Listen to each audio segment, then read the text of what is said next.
Assalamualaikum warahmatullahi wabarakatuh. Perkenalkan, nama saya David W. Akbar, NIM saya 120007049. Di sini saya akan mempresentasikan makalah saya yang berjudul Taksis dan Mukasis di mata kuliah Ushul Fikih 2. Oke, supaya tidak memperpanjang durasi video ini, saya akan memulai pembacaan materi pertama. Oke, saya lanjutkan pembacaan materi pertama, yaitu definisi taksis dan mukasis. Taksis ialah penyebutan sebagian benda dari yang umum atau mengeluarkan satuan-satuan materi dari umum, sedangkan satuan lainnya belum atau tidak disebutkan dengan demikian.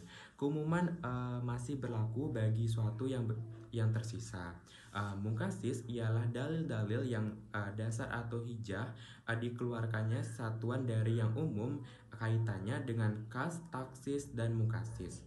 Imam Hanafi menjelaskan melalui satu contoh sebagaimana tentang dalam surat Al-A'raf ayat 32. Artinya, katakanlah Muhammad, siapakah yang mengharamkan perhiasan dari Allah yang telah disediakan untuk hamba-hambanya dan rezeki yang baik-baik? Katakanlah sesuatu itu orang-orang yang beriman dalam kehidupan dunia khusus pada hari kiamat. Demikian kami menjelaskan ayat-ayat ini untuk orang-orang yang mengikutinya. Artinya perhiasan-perhiasan dari Allah yang makanan yang baik itu dapat dinikmati di dunia, ini boleh orang-orang yang beriman dan orang-orang yang tidak beriman sama sekali. Sedangkan akhirat nanti adalah semata-mata hanya untuk orang yang beriman saja. Dalam penjelasan ayat-ayat di atas, semua perhiasan boleh dipakai. Perhiasan tersebut meliputi cincin, emas, pakaian, intan, kalung, dan lain-lainnya. Masing-masing tersebut satuan-satuannya cincin emas kemudian dikeluarkan dari ketentuan ayat 32 Al-A'raf tersebut, sebab tidak boleh dipakai oleh kaum laki-laki atau kaum Adam. Ini dinamakan taksis. Pengeluaran ini berdasarkan pada hadis karena pembatasan keumumannya ayat tersebut. Hadisnya dinamakan mukhasis karena hanya mengenai satu hal saja, yaitu cincin emas. Hadis itu disebut kas dengan contoh di atas sebagai definisi lafal kas. Dalam surah Al-Falha yang dipasangkan pada satu arti yang sudah ditentukan dan menunggal, atau lafal yang dipasangkan pada satu arti yang mandiri, yang terdiri dari makna mustakar atau makna-makna lainnya. Dengan demikian, taksislah membatasi jumlah al-am berbeda dengan nasyak, karena ialah nasyak membatalkan hukum yang telah ada yang diganti dengan hukum yang baru. Taksis atau mukasis bisa dengan kata Al-Quran dan hadis, dalil-dalil syara berupa isma, qiyah, dan dalil akal. Nasyak atau nasyik hanya bisa dengan kata-kata tasyik, hanya masuk pada dalil yang umum.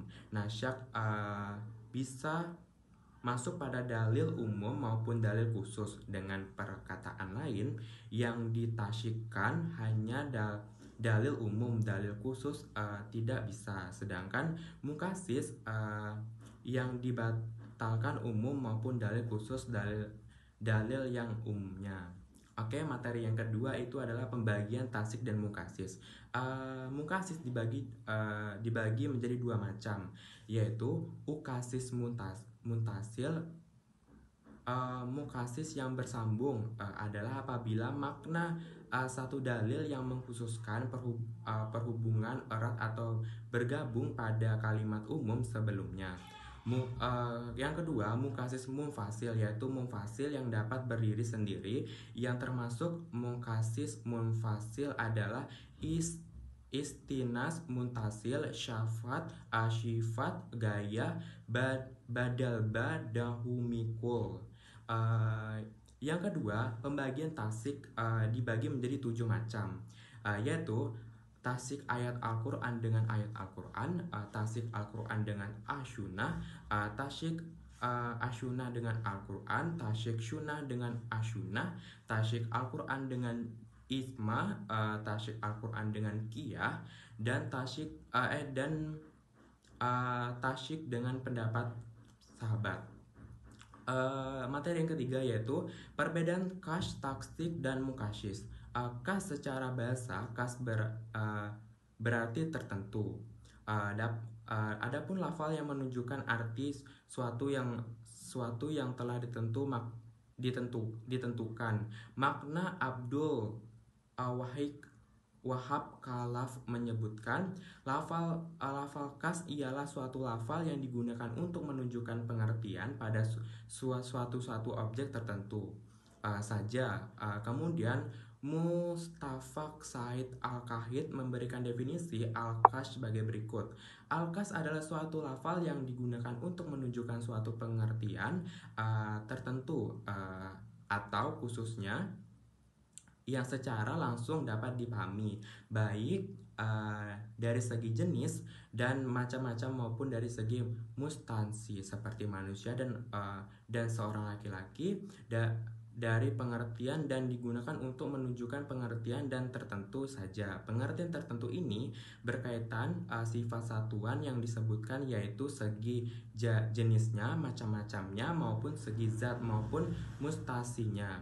Dengan kata lain, lafal kas ini pengertian sudah terbatas pada aspek tertentu yang secara khusus memang disebutkan beberapa macam lafal kas sebagai berikut. 1. Lafal kas berbentuk mutlak, yaitu lafal kas yang tidak ditentukan dengan sesuatu.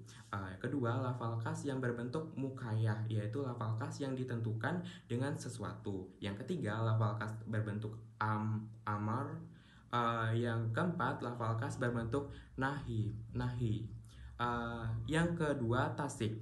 Dalam kajian usul fikih, penggunaan tasyik berkaitan dengan keberadaan lafal am. Tasik yaitu membatasi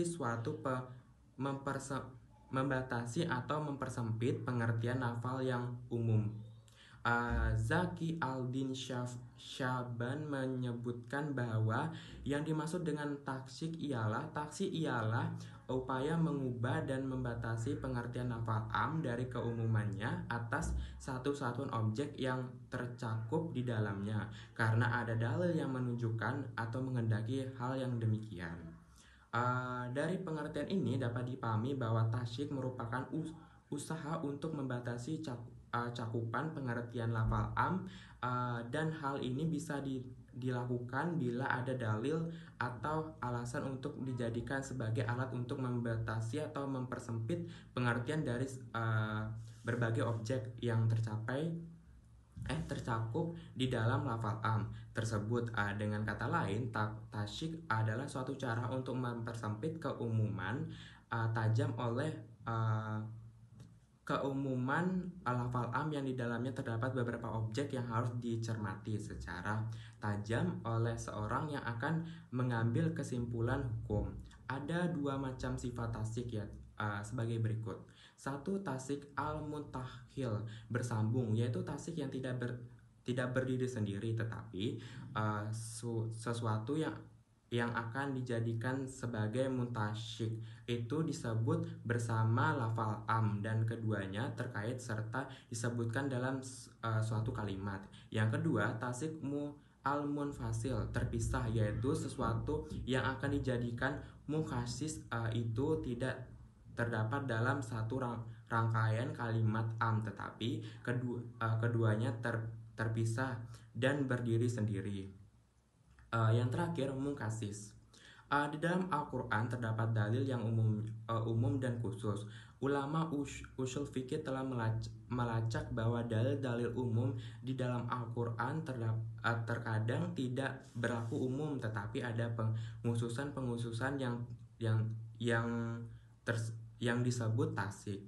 Penunjukan yang menunjukkan adanya penghususan tersebut mungkasis. Mungkasis ialah dalil-dalil yang menjadi dasar atau hujah dikeluarkannya suatu dari yang umum kaitannya dengan kas, tasik, dan mungkasis. Imam Hanafi menjelaskan melalui satunah dan dua macam mungkasis. Ada yang mufasil alias berada di tempat lain di dalam Al-Quran. Ada pula yang bersambung dan disebut muntasil. Mukasis muntasil berada di dalam ayat yang sama atau berdekatan dengan ayat yang khususnya. Ada 5 macam muntasil, mungkasis muntasil. Yang pertama yaitu istina sebagai bahasa adalah pengecualian. Bahasanya luar sekali sebenarnya, tetapi kita ambil yang simpel dan mudah mengerti saja. Biasanya istina ini ditandai dengan kata bahasa Arab yang artinya kecuali. Yang kedua, sifat. Sudah diserap ke dalam bahasa Indonesia. Kata sifat itu intinya adalah pengecualian bagi suatu yang memiliki sifat tertentu. Biasanya ditandai dengan adanya kata yang di dalam bahasa Arab. Kata ini adalah alati atau alasi. Yang ketiga itu syafat. Yang keempat gayah, artinya batas dari sesuatu. Biasanya juga berarti tujuan arti dalam konteks usul fikih. Maka suatu dalil yang disertai gaya hukumnya akan selalu berlaku hingga gaya tersebut terlampaui. Bada min al-kuli. Bada artinya pengertian. Bada min al-kuli artinya sebagai tertentu dari keseluruhan sesuatu. Oke, demikian yang materi yang bisa saya sampaikan. Adapun kesimpulan yang bisa saya sampaikan itu adalah yang pertama, taksis ialah penyebutan sebagai benda dari yang umum atau mengeluarkan satuan-satuan materi dari umum. Sedangkan satuan lainnya belum ada, tidak atau tidak disebutkan dengan demikian. Keumumannya masih berlaku bagi satuan yang tersisa. Mungkasis ialah dalil-dalil yang dasar atau hijah yang dikeluarkannya sesuatu dari yang umum.